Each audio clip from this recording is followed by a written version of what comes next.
নমস্কার বন্ধুরা, সবাই কেমন আছো? আশা করি সবাই ভালো আছো, সুস্থ আছো। তো অনেক দিন পর একটা ভিডিও নিয়ে আসলাম, তবু অনেক ছোট্ট। তো আমরা জানুয়ারি মাসে গিয়েছিলাম জগন্নাথ পুরী।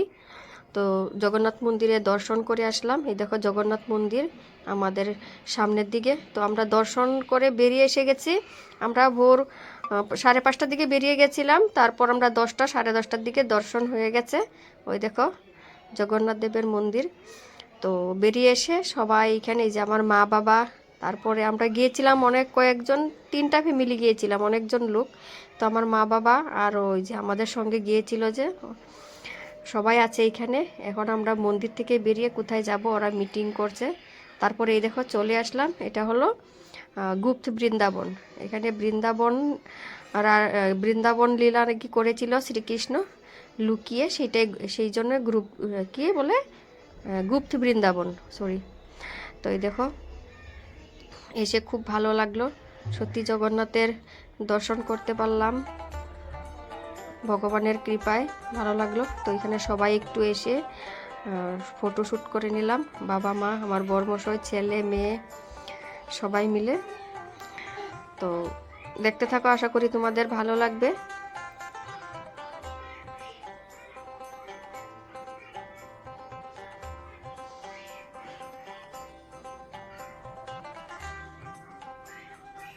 তারপরে এটা হলো বন্ধুরা পরের দিনের, আমরা যেদিন গাড়িতে উঠবো চলে আসবো, সেই দিন আমরা বেশি দিন থাকি নাই, 2 দিনেই থেকেছিলাম।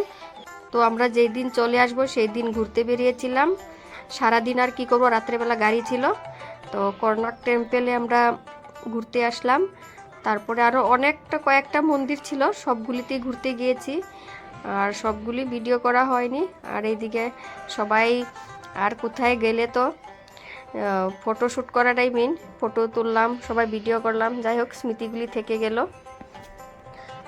আর ভালো লাগে সেই। যাই হোক আবার কবে যেতে পারবো জানি না। তো এদিকে দেখো আমি এত তাড়াহুড়া করে বেরিয়ে গেছি, দেখো আমার কানেরই পরি নাই, আমার কান খালি। তো তারপর মেয়েকে বলছিলাম, বলে আমার কানের পরি নাই, তোরা কেউ দেখিস না? এত তাড়াহুড়া করে বেরিয়েছি না, 7টার সময় গাড়ি চলে আসছে। আমরা আগের দিন রাত্রে ঘুমাতে দেরি হয়েছে, সকালে উঠতে পারি নাই, তারপরে তাড়াহুড়ো করে বেরিয়ে এসে গেছি, মনেই নেই যে কানের পরা হয়নি। তো এবার আমরা সবাই, ওই যে গেছিলো আমাদের সঙ্গে ওরাও আছে। তো এবার আমরা বেরিয়ে পড়লাম। প্রায় তখন 2টা 2:30 বাজে, খিদাও পেয়ে গেছিলো, সবাই বেরিয়ে খাওয়া দাওয়া করলাম। খাওয়া দাওয়া করে তারপরে আমরা রাত্রেবেলা, আমাদের ট্রেন ছিল 11:30টায়, স্টেশনে চলে আসছি।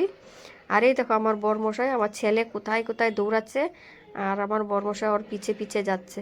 আর আমার মেয়ে দেখো, ওই যে আমার ব্যাগ নিয়ে, মানে আমাকে সবাই ফ্রি করে দিয়েছে, মোবাইলটা শুধু আমার হাতে, আর ব্যাগ নিয়েছে মেয়ে, ছেলে কে, আর ছেলে তোর পাপার কাছে, তারপরে আরও জল টল যা ছিল সব বাবা মার কাছে।